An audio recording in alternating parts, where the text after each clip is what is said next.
ವಿಜಯಪುರ ಜಿಲ್ಲೆಯ ಇಂಡಿ ತಾಲೂಕಿನ ಮಿನಿ ವಿಧಾನಸೌಧ ಈಗ ಸಾರ್ವಜನಿಕರ ಸೇವಾ ಕೇಂದ್ರಕ್ಕಿಂತ ಹೆಚ್ಚಾಗಿ ಅನಧಿಕೃತ ವ್ಯಕ್ತಿಗಳ ಅಡ್ಡೆಯಾಗಿ ಮಾರ್ಪಟ್ಟಿದೆಯೇ? ಸರ್ಕಾರಿ ಕಚೇರಿಗಳಲ್ಲಿ ಕೆಲಸ ಮಾಡಬೇಕಾದವರು ಯಾರು? ಆದರೆ ಇಲ್ಲಿ ನಡೆಯುತ್ತಿರುವುದೇ ಬೇರೆ. ತಾಲೂಕು ತಲಾಟಿ ಸಂಘದ ಅಧ್ಯಕ್ಷ ಯಲ್ಲಪ್ಪ ಪೂಜಾರಿ ಅವರ ನೇರ ಸಾಥ್ನೊಂದಿಗೆ ಸರ್ಕಾರಿ ಕಚೇರಿಗಳಲ್ಲಿ ಅನಧಿಕೃತ ಆಪರೇಟರ್ಗಳ ದರ್ಬಾರ್ ಜೋರಾಗಿದೆ. ಇವತ್ತಿನ ನಮ್ಮ ವಿಶೇಷ ವರದಿಯಲ್ಲಿ ಈ ಕರಾಳ ಮುಖ ಅನಾವರಣಗೊಳ್ಳಲಿದೆ.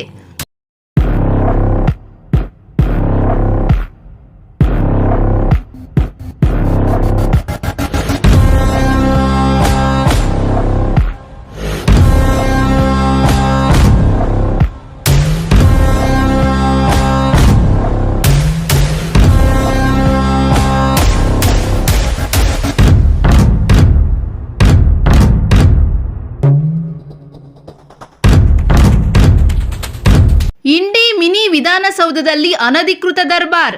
ತಲಾಟಿ ಸಂಘದ ಅಧ್ಯಕ್ಷನ ಬೆಂಬಲದೊಂದಿಗೆ ನಡುಬೀದಿಗೆ ಬಂದ ನಿಯಮಗಳು. ಇದು ಇಂಡಿ ಪಟ್ಟಣದ ಹೃದಯ ಭಾಗದಲ್ಲಿರುವ ಮಿನಿ ವಿಧಾನಸೌಧ. ಇಲ್ಲಿ ಬಡ ಜನರ ಕೆಲಸಗಳು ಆಗಬೇಕಾದರೆ ನಿಯಮಗಳಿಗಿಂತ ಹೆಚ್ಚಾಗಿ ಅನಧಿಕೃತ ಕೈಗಳೇ ಕೆಲಸ ಮಾಡುತ್ತಿವೆ. ತಾಲೂಕು ತಲಾಟಿ ಸಂಘದ ಅಧ್ಯಕ್ಷರಾದ ಯಲ್ಲಪ್ಪ ಪೂಜಾರಿ ಅವರ ಆಶೀರ್ವಾದದಿಂದ ಸರ್ಕಾರಿ ಕಚೇರಿಗಳಲ್ಲಿ ಯಾವುದೇ ಅಧಿಕೃತ ನೇಮಕಾತಿ ಇಲ್ಲದ ವ್ಯಕ್ತಿಗಳು ಕಂಪ್ಯೂಟರ್ ಮುಂದೆ ಕುಳಿತು ಸರ್ಕಾರಿ ದಾಖಲೆಗಳ ಜೊತೆ ಚೆಲ್ಲಾಟವಾಡುತ್ತಿದ್ದಾರೆ.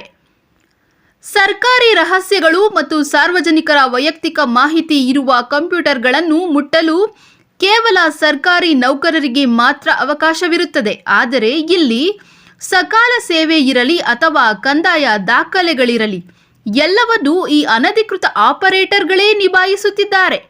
ಇದಕ್ಕೆಲ್ಲ ಕಡಿವಾಣ ಹಾಕಬೇಕಾದ ಅಧಿಕಾರಿಗಳು ಕಣ್ಣಿದ್ದು ಕುರುಡರಂತೆ ವರ್ತಿಸುತ್ತಿರುವುದು ಸಾರ್ವಜನಿಕರ ಆಕ್ರೋಶಕ್ಕೆ ಕಾರಣವಾಗಿದೆ. ಸರ್ಕಾರಿ ಕಚೇರಿ ಎಂದರೆ ಅದು ಜನರ ಆಸ್ತಿ. ಅಲ್ಲಿನ ಗೌಪ್ಯತೆ ಕಾಪಾಡುವುದು ಅಧಿಕಾರಿಗಳ ಜವಾಬ್ದಾರಿ. ಆದರೆ ಯಲ್ಲಪ್ಪ ಪೂಜಾರಿ ಅವರ ಪರ್ಯಾಯ ಆಡಳಿತಕ್ಕೆ ಜಿಲ್ಲಾಧಿಕಾರಿಗಳು ಮತ್ತು ಹಿರಿಯ ಅಧಿಕಾರಿಗಳು ಯಾವಾಗ ಬ್ರೇಕ್ ಹಾಕುತ್ತಾರೆ? ಕಾದು ನೋಡಬೇಕಾಗಿದೆ.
ವಾಯಲ್ ಪೂಜಾರಿ ತಲಾಟಿ ಯಾವ ತಲಾಟಿ ಕೊಡ್ತೀವಿ.